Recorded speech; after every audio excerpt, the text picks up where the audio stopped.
Ashamaa jira jirtu kabajamtoota jaalatamtoota ilmaan Oromoo akkam nagaa fayyaadhaa jirtanii. Viidiyoo tokko qabadheetiin isin dhufee jira. Innis waa xiqqoo waan guddoo miti. Garuu hordofa beekumsi yookaan immoo barumsi xiqqaan qabu hin tuffatamu. Barumsa kana yookaan immoo beekumsa kana kan argatan karaa hedduudhaan argatanii jechuudha. Kan mana barnootaa akkatti baratanii argatan qofa osoo hin taane wal hordofuudhaan haasawaa namni haasawurraa nama tokko dhageeffachuurraa mana barumsaarraa wantoota adda addaa irraa manguddoo haasa'isuurraa nama sirra waa beekurraa waa hedduu barataa jechuudha.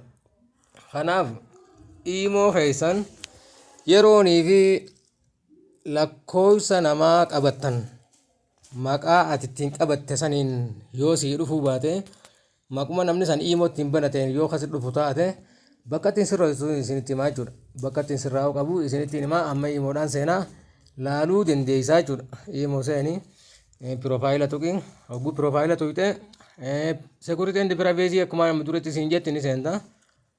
Yeroo seentee gad deemta kanatti permission kajoo seenta jechuudha. Isa dhumarra jiru kana laal permission kana seenta jechuudha.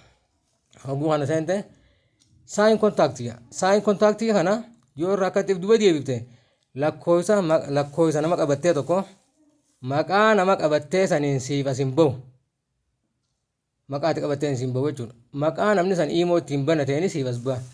Kuni maqaa akka ati qabatteen akka isin as bahu yoo godhuu barbaaddu taate isa gurraachome kana magariisa godhi yookaan immoo cuquliisaa jennuun yaa. Akkana gisee goote maqaa ati qabatteenii fi lakkoofsa nama achi keessa jiru hunda siif as yaasa jechuudha.